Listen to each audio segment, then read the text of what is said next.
Want to up your instructional design skills in 2022? Well, in today's video, friends, I've got you. These are 3 strategies you need to employ in your learning solutions in 2022 and beyond.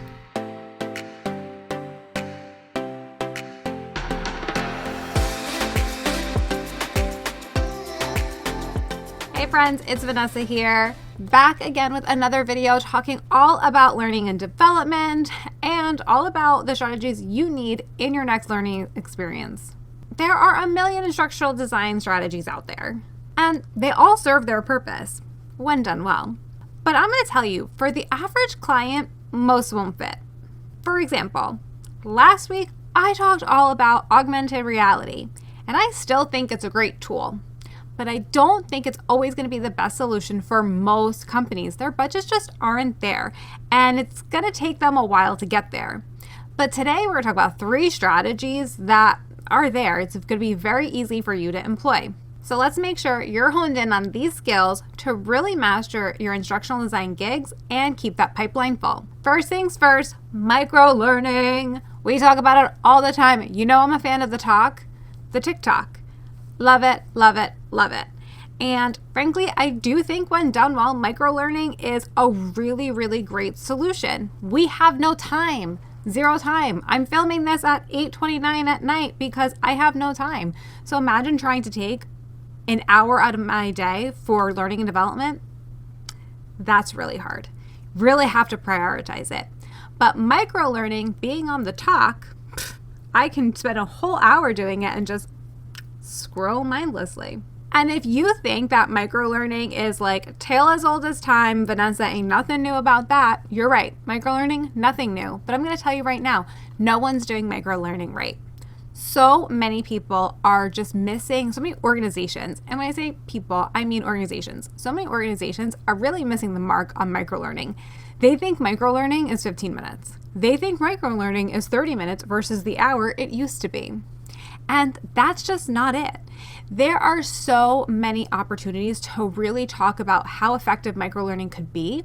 And I have to shout out my friends again at 7 Taps. So I did a video for them back in, I think it was like September, October, where I talked about the 7 Taps tool. They have really taken microlearning and really made it accessible and something really easy to create and really easy to distribute. And that's where I think that the key is, right? Distribution of microlearning. So imagine you're taking, let's say my favorite topic, onboarding. You're taking your onboarding program and you want to start introducing some tips and tricks. What about creating a 7 Taps microlearn and drip feeding it to your learners via text message or via email, just any place that they are going to regularly check, and it's just fed to them in a certain cadence, maybe throughout their first year. Maybe if you're starting a re-onboarding program, it could be distributed throughout a 6-month period once you've kicked off this re-onboarding program. There are so many opportunities to take microlearning and drip feed it and utilize it appropriately and use it well that we really just haven't even scratched the surface on how effective it could really be when packaged correctly. Microlearning can be in the forms of tips and tricks. Microlearning can be in the form of top 5 lists. Microlearning could be best practices. There are so many uses for microlearning that help to supplement or to really aid foundational learning. We're never going to go back to an e-learning, a foundational e-learning in your learning management system. Guarantee your LMS is probably hard to get to. And if you have to scrub through a 90-minute, 60-minute e-learn, you're not going to go back to it. But if you have a repository and a knowledge base of microlearns where you just focus on those little bits and tricks, the things that they really need to know that they're going to go back and ask questions about, that's where the learning is going to happen. That's where they're going to stop asking their manager, asking their friends, and giving them their time back and using the knowledge base if you make it accessible. Different topic, different day. So I want to hear from you. How many of you guys have started employing microlearning strategies? How many of you guys are talking about microlearning? Leave a comment down below and let me know, what is the conversation around microlearning where you're working right now? My next strategy is scenario-based learning. I cannot get enough of scenario-based learning. We all know I love realism. I love to be realistic. I like to know what I'm going to be doing. I like to experience what I'm going to be experiencing. And that's what good scenario-based learning can do for you. For me, scenario-based learning does a few things. First, it helps to reduce anxiety. If you can provide your team with real life scenarios they're going to actually meet in the real world, it makes that moment less stressful. Think about a help desk. They answer so many calls from customers and so many complaints, and it might be hard to navigate that because you're navigating not just troubleshooting an issue, but you're now navigating someone's emotion. And there is a component of emotional intelligence that you need to have when you're part of a help desk. Like, you need to know how to read a room. So all of those things, it's hard to just train via being talked to by an e-learn or by clicking some tabs and learning more about it. It's really something that you have to role play. You have to be in scenarios. You have to practice real life experiences so that you can learn cues, learn about tone, and tie that to how you're relating to that customer. Those are all things that you can utilize through scenario-based training. The other really great thing that you can use scenario-based training for is to help with concepts that are kind of difficult to understand. So, this was a long time ago, but I'm going to say about 4 or 5 years ago, maybe 6 even, I did a scenario-based training for a help desk. And one of the things that they were having trouble with, so it was a software system, a point of sale system for restaurants. And one of the things that they were having trouble with was connectivity, right? And restaurants would call them and they would be in the middle of rush, which is like, for all of my fellow servers, like the craziest time, the last thing that you want is the POS system to go down. But they would be calling, trying to figure out how to troubleshoot their system. And because everything is Wi-Fi based, they would have to troubleshoot Wi-Fi, the router, the modem, all of these things that are kind of complicated topics. And you have to really break it down for the end user to really understand what it is that you're asking them to do, because you might know what it is, but a server may not. And even if they do, in the height of a rush when they're trying to figure out how to get their POS system back up and running, they're not going to be thinking about what a modem is, what this and that. They're just looking at boxes and trying to figure out how to fix it. So you can actually use scenario-based learning to give examples that are so close, so realistic, choices that people do honestly make bad choices, right? And give them that space, that sandbox to make poor choices and learn from what the outcome, what the consequences of that bad choice.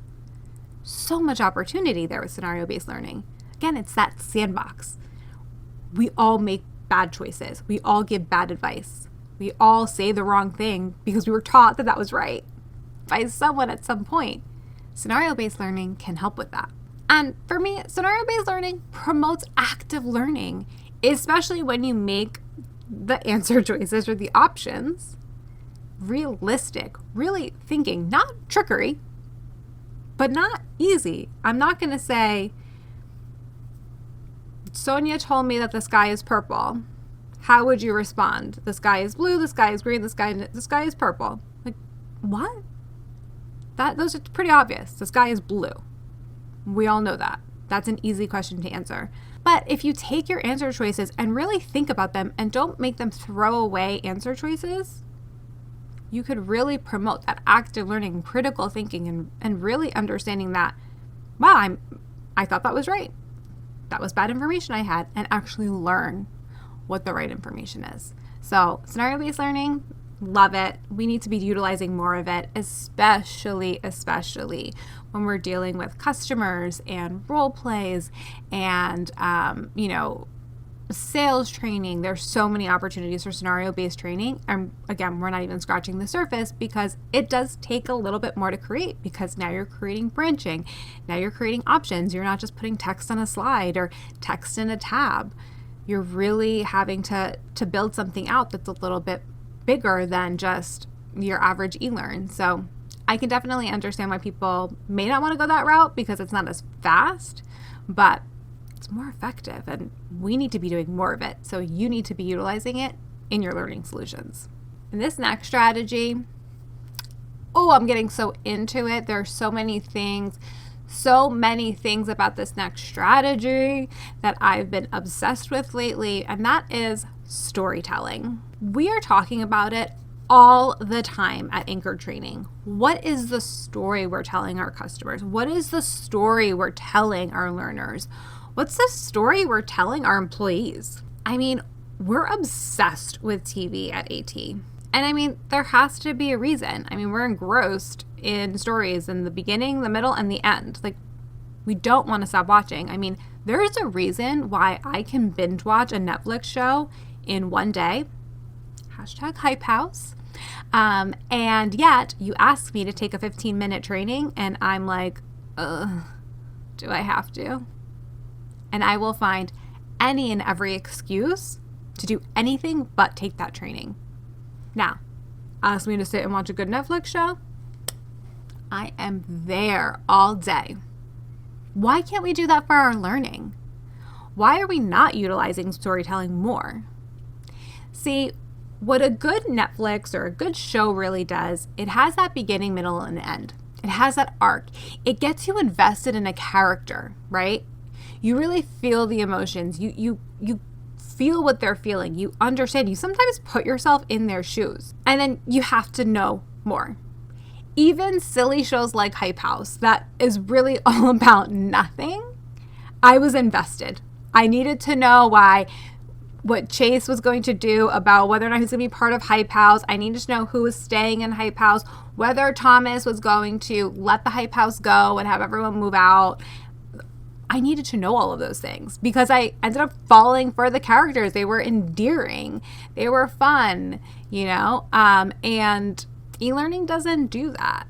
You don't get engrossed in a story in e-learning. You don't get engrossed in a character, but we need to be doing that. We need to be telling the learners why it's important for them to be invested in the learning, why it's going to be important for them, why it's going to help make their lives better. And to really take it up a notch, create a character, create a story, have side stories that kind of pop off of your e-learning, because that's real life, right? You don't just sit down and work on a software system and that's it. You don't get distracted. You don't get emails that pop in. You don't get interruptions. You don't get systems down, system maintenance in the middle of something. All of those things happen. We don't simulate that in any of our e-learning. Why don't we? We don't give our learners that real life story. And if we can start creating more of that, you've got us. So easy. So easy. We can be hooked. And then by creating more of that type of storytelling e-learning, you hook your learners and you get them excited to take the next training. Now imagine you have a whole series. You want to revamp your onboarding training? Create a series of stories where a character is starting their first day and they're going through each of the different steps. They're learning about benefits. They're learning about the different departments. They're learning about email etiquette. Whatever it is that you want to put into your program. But that character is walking through. That character is dealing with their manager. That character is dealing with outside influence. That character is dealing with uncertainty of not knowing where to go to ask for information. All things that we've all felt. So now you want to see that character go through. And you as a new hire can relate to that character. I'm telling you, storytelling, next level type of training. We don't have to learn about AR. You don't have to learn about VR. You don't have to be the expert at articulate storyline to have a really great instructional design practice. You need to know about instructional design and about how to hook your learners and how to keep them in the center of your training. At the heart of every single training has to be your learners. And by utilizing these types of strategies, you can do that. They're simple, they're lower cost. We're not talking about needing Oculus glasses. We're not talking about needing new software. All of these things can be utilized without needing anything that you don't already have. Real quick, before you run out and create the next Netflix series for your next e-learning training, I want you to check out this video next that goes all over the biggest opportunities you have as an instructional designer in 2022 and beyond. And if you want to continue to learn more about learning and development and instructional design and e-learning and business and all of those fun things, make sure that you hit the subscribe button and that notification bell so you know as soon as I upload a video every single week on Wednesdays. Friends, thank you so much for watching, and I will see you in my next video. Bye.